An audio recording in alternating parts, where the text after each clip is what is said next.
Dekabr oyi va yanvar oyi umra safariga borish narxlari necha puldan bo'lyapti do'stlar? 2025-yil dekabr oyi bilan yanvar oyi umra safariga borish narxlarini sizlarga sharoitlari va narx-navosini Centrum Holidays jamoasi tomonidan ochiq oyna sharoitlarini aytamiz va narx-navolarni aytib o'tib ketamiz. Videoda o'tkazib yubormasdan oxirigacha ko'rib turinglar. Kommentariyaga inshaalloh menga ham tez kunda borishni nasib qilsin deb yozib qo'ying do'stlar. Avvalambor assalomu alaykum Abdulvohid aka. Charchab qolmayapsizlarmi el xizmatda aka? Alhamdulillah. 2025-yil dekabr oyi va yanvar oyi talab kuchli bo'lyapti umra safariga.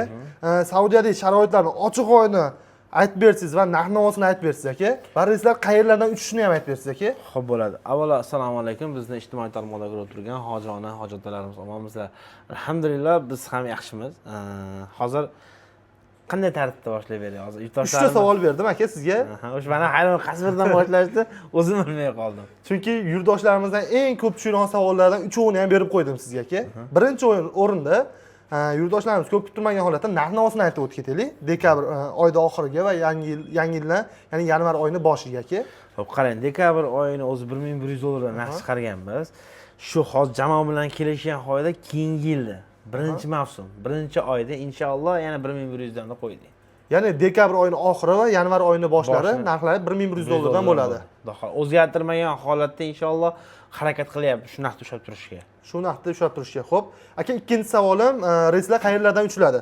Ko'proq bizni Qoraqalpog'istondan kuzatayotgan yurtdoshlarimiz bor. Tojikistondan, qo'shni Rossiya Federatsiyasida ishlab, o'sha fuqarosini olgan do'stlarimiz ham bor-da. Xo'p, mana shu narsaga men aniqlik kiritib ketishga nima qilay? Qarang, Toshkentda narxlar o'zgarmaydi 1100 dollardan. Samarqandda narxlar necha ag'ib qolishi, chunki arzon bo'lib qolishi ham mumkin, 20 dollar 30 dollar qimmat bo'lib qolishi ham mumkin. Qimmat bo'lib qolishi ham mumkin. Narxda shunga vaqib ketaylik-da. Keyin mana Farg'onada, hozir bizda o'zi 6 ta viloyatdan reyslar. Samarqanddan bor, Termizdan bor, Toshkentdan bor, Andijon, Namangan, Farg'onadan reyslarimiz bor. Reyslar bor. Inshaalloh to'xtovsiz qadam haftasiga 4 ta reys bor.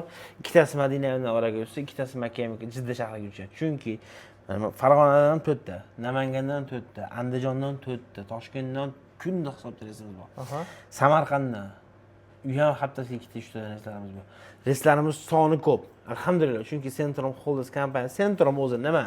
Centrum o'zi kompaniya, Holdings bitta bo'limi. Chunki o'zimizda samolyot juda ko'p, alhamdulillah. Bemalol reyslarni qo'yib, o'zimiz bemalol uchira olamiz. Ya'ni reyslardan muammo yo'q. Muammo yo'q inshaalloh.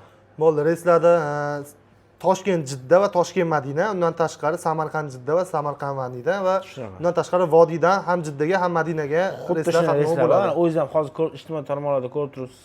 Juda ham ko'p turib firmalar, kompaniya samolyot uchmayapti. 3 kunlar qolib ketayotgan, 4 kunlar qolib ketayotganlar. Lekin alhamdulillah Centrum Holdings uchyapti. Bo'ldi.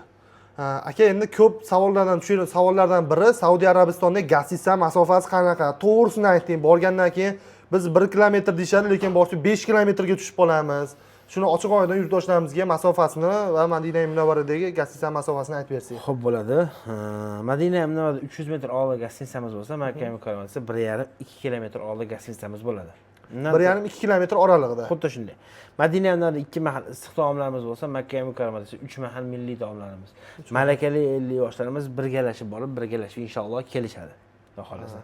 Ha, bo'ldi. Xudo xolasa bo'lsam, Makka Mukarramada 2 kilometrga borib bormaydi, Madina Munavvarada 300 metrda atrofida bo'ladi. Xuddi shunday bo'ladi. Yana bitta narsasi bor, sayohatlari. Arafat tog'i, Muzdalifa, Uhud, Qizil dengiz qirg'oqlari, Mino, Muzdalifa, keyin atir zavodiga inshaalloh Makka Mukarramada, undan tashqari Madina Munavvara Qur'on bosmaxonasi, Xurmo bog'i pikniki, Qizil dengiz pikniki. Qarang, inshaalloh bu narxda ichida sayohatlar. Siz qaysidir tur firmada arzon bo'lishi mumkin, lekin inshaalloh bundaqa sharoit bo'lmaydi. Men bu narsaga beraman. Masalan, biz ham 900 dollar, 950 dollar, 1000 dollarga sotsak bo'ladi, lekin yurtdoshlarimiz bir umrlik orzularini arzonga sotib olishmasdi. Men shu narsaga yurtdoshlarga juda ham ko'p aytaman, bir umr orzu qilasiz. Televizorda ko'ramiz. Qachon biz ham borar ekamiz, misol Ka'bada yoshligimizda 5-6 yil bo'ldi. Endi bu ish ochilganiga, misol umra sayohatiga erkinliklar berilganda, alhamdulillah boshimizga kelgandan keyin qancha erkinliklar bo'ldi. To'g'rimi? Qanaqa Saudiya bilan shartnoma tuzishdi, o'zlari bilishadi. Alhamdulillah hamma erkinlik ochilyapti. O'shundan beri faqat oldiga yuryapti. O'shuning uchun men aytamanki, bir umr orzu qildingizmi? Biz yoshligimizda ota-onalarimiz televizorda ko'rib o'tirishardi. Buvalarimiz televizorda ko'rib o'tirishardi. qani edi borsa. Alhamdulillah o'zimiz 5-6 martalab boryapmiz. Hozir oson bo'lib qoldi. Yangi tug'ilgan go'daklar olib ketishyapti. Ha, qana erkinlik bo'lib qoldi.